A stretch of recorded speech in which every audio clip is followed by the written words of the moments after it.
let's fix my goats' attitudes.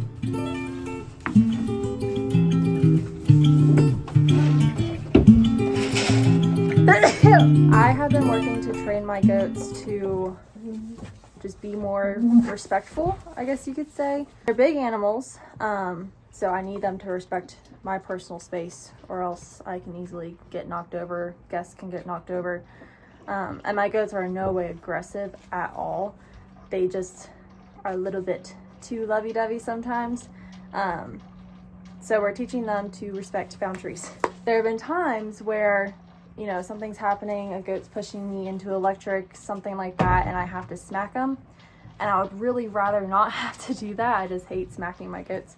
So this is a way that I can train my goats with a little bit of water that is not harmful to them. They just get a little bit of water in their face. Goats hate water. So this is a very good training tool. So pretty much what I'm going to be doing is leaving this bottle of water in my garage, and every time I walk out to the barn, I'm just going to grab it and bring it out. One thing I really want to work on with them is when I open the door at first to walk into the barn, I don't want them pushing on the door and trying to get out. That's something that Astrid and Genesis have started doing, and I'm not a huge fan of. So what I'm doing, which I'll show here in a second, I just open the gate, and once they start trying to jump on the door or peek their heads over or their paw at it or whatever, I just spritz them in the face, and they back up, and I immediately say, good job guys. Don't butt her.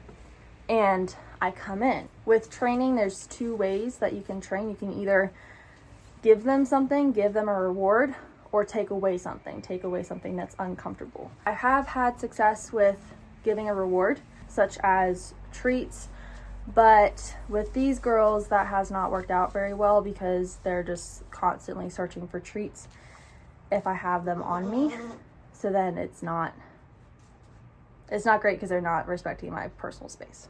So with this training method, I'm kind of using both of those aspects. Good job. Good girl.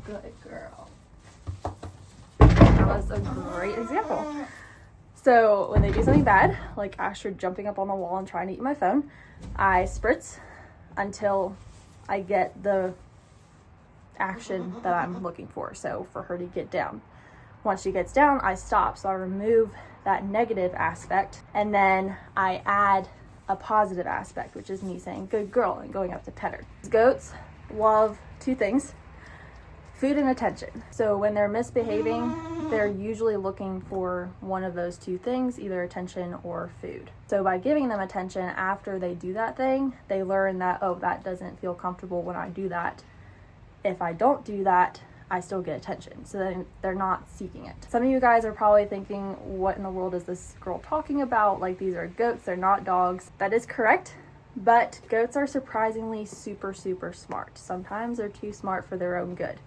So they pick up on things really quickly. And like I said in the video about alpines, which I can link up here, alpines especially are very routine oriented, very smart. They pick up on things really quick, especially negative things. I've never had issues with my girls trying to push through electric fence, because once they touch it once, they're not going to touch it again.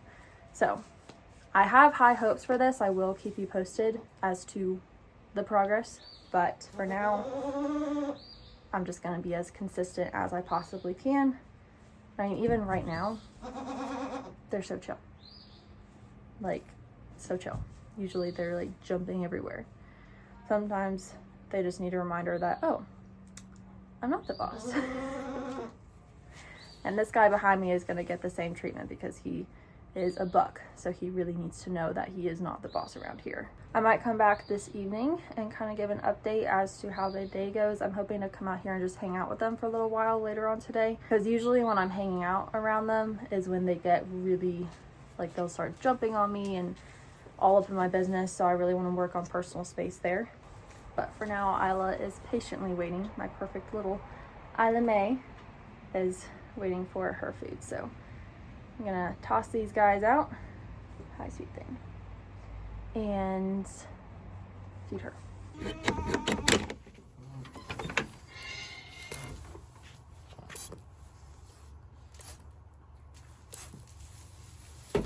Good girls. Good girls.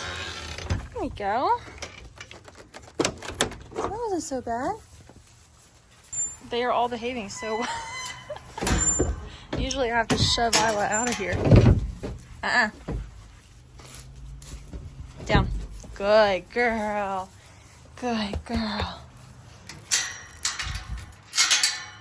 And in case anyone thinks that these are some unrealistic expectations, here's Isla. She is an angel.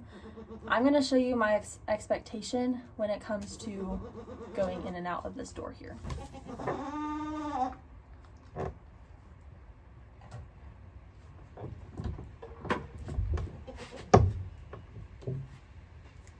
See, it's open. She just waits for me to give her food. Whereas Astrid and Genesis would have been out if I had done that. So that's the expectation. I'm not going to be using a spray bottle much on Isla because she's already trained. What are you doing? You're so weird.